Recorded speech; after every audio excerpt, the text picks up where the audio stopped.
Okay, we're going to do a little rig tour today. Your quintessential, this is my simulator tour. I love this thing, obviously. This is why I'm here. But I want to kind of share with you my simulator and talk about some of the upgrades that are going to be coming down the road. Some minor changes that are happening and some of the things I really enjoy about this simulator. So first off, let's start with this PC. I already have the top off. Obviously the case is made by Cooler Master, but this is what I assume to be your standard build of a 2070 or 2080 type of graphics card. The processor is an i7-9700K. I've got an additional 680 RTX in there just to run programs like Z1 and what have you. On the left hand side over here, watch out. On the left hand side over here, we have two USB expansion cards that are powered, so they provide stable connection from a USB standpoint, which is really, really good. We all know we run out of these ports all the time. I'm probably going to need to put another one in here somehow, or maybe go external. And we see an open slot right here for M2, or there, don't know quite which one is which. But I have an M2 drive I'm going to put in here and just blow this thing away and start over because I have so many programs installed on this bad boy. But it's your standard build. So you got an MSI board in here, the Gaming Pro Plus, i7-9700, 32 gigabytes of RAM, 2070 card, 680 card, expansion ports.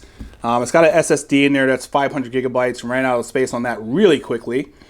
And then finally we got our H100i water cooling system to keep it cool. So I don't plan on upgrading this. In fact, this is the reason why I have upgraded my monitors, which we'll talk about in a moment. But I really do like this thing. It works quite well. Doesn't really work with Assetto Corsa Competizione, which is unfortunate, but some of the reason why I got that new monitor that I'm going to talk about in a minute is to be able to play that sim because I really, really like it, but I can't play it, even with this machine, which is a pretty strong machine. So, that's the computer. I'm also in this spot right here tomorrow. I'm going to be building another i3 box specific to capturing video from OBS. So I'll go through the trial and error of doing that also. But stepping back, and excuse the exposure guy, I don't have any light in this room except for natural light. I usually race in the dark at nighttime, so it is what it is. But let's take advantage of this light here. So starting with the keyboard. Your standard Corsair mechanical keyboard. This is nothing really special. Obviously, it's basically the cheapest one you could buy. You press the buttons, they work. That's all that really matters here. Nothing really much to talk about with the keyboard and mouse, obviously.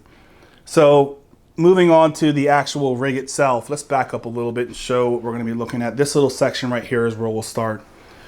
Okay, first and foremost, on the rig itself, we have our Apex dashboard. These are basically little inserts that go in the holes of the SimLab. I like them. I don't really use them anymore, but I really do appreciate the way it looks. So obviously carbon fiber, I'm a fan. That's pretty critical for the stuff I like to play with. And here we go, we're losing light, so let's hurry up and get this done. Next up is your SimCore DDU display. Like this thing. I can't say that it's the most amazing, but it does have, as you can see, let's get some focus going on here, carbon fiber in the middle. It's got a touchscreen panel, which I never use because reaching over this to touch the display is not really economical or practical when you're racing. You guys all know what this bad boy is. This is the Precision Sim Engineering GT3 wireless wheel. Actually kind of like it a little bit. Use it only for Assetto Corsa. I don't use it for any racing yet. I haven't been racing for a while. We'll get back to that as soon as I can get my rig updated. But all of this is mounted to a SimUQ 2 Pro system. And my batteries are zip tied to the uprights here. You got a little cup holder, obviously. But that's my wheel system here. And on the other side, we can look at the brake bias adjustment knob with the Apex dash pods. They're right there. Really good system if you don't have much space, but I have plenty of space in this whole room. So back to these pedals. These are your Usingveld sprint pedals.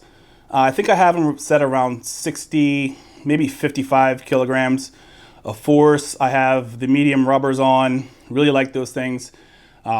They're basically bulletproof in my opinion. I haven't had one problem with them. Love them, love them, love them. Everyone should have them if you don't have them already. I may upgrade at some point to the JBVs. I'm not in the mood to spend any more money, to be perfectly honest. I spent quite a bit of money on this rig over the last year, and I just, during this whole coronavirus time, it's not really the safe thing to go spend thousands on your rig anymore. So holding off on any upgrades there. But over here, we have the Usingveld handbrake. Now, I don't use this. In fact, I probably only use it once or twice. But it does make for a really good ornament and kind of finishes off the rig. And if I ever get the desire to maybe do some dirt racing or some drifting, I can certainly use it. But that's essentially its only purpose is for looks. One thing I'll note while I'm down here, if you notice, the tray right here is upside down because the pedals for me were too high. They were screwing up my back.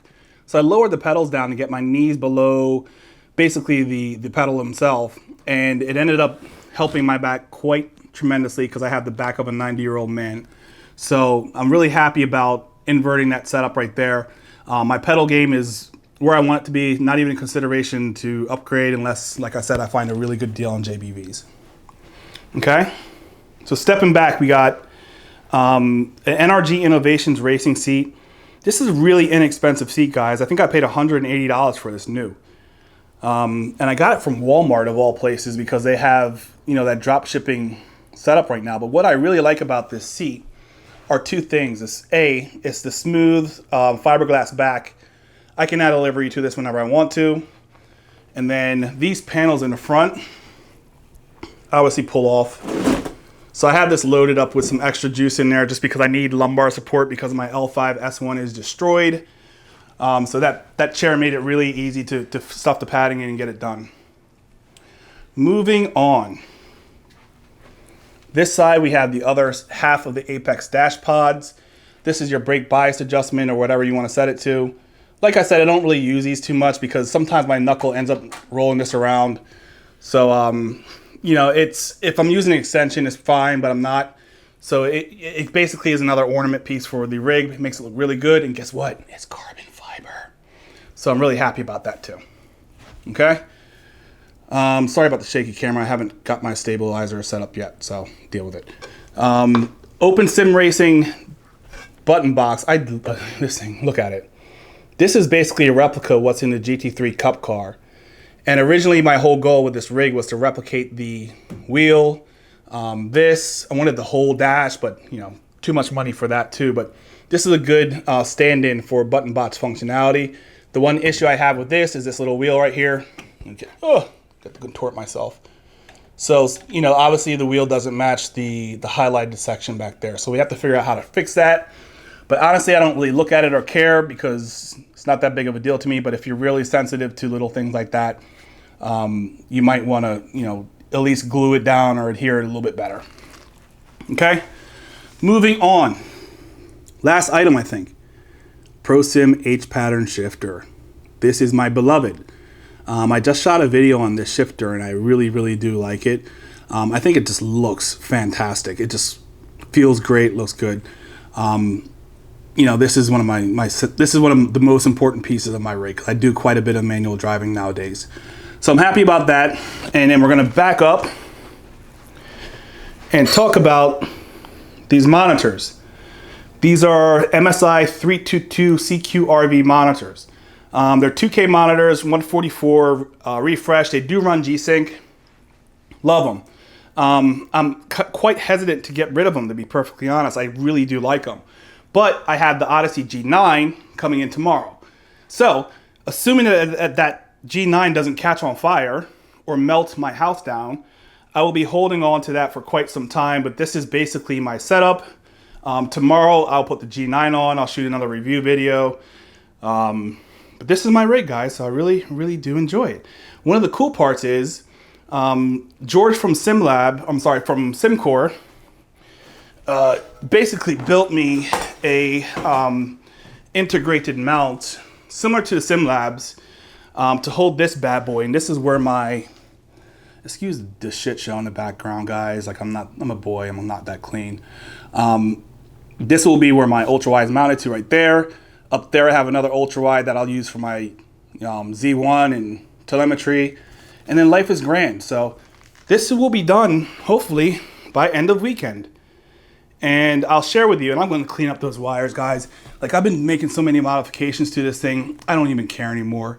But in the next 24 hours, everything will be cleaned up, rig will be moved, and happy times will be ahead of us. So just wanted to share with you my rig.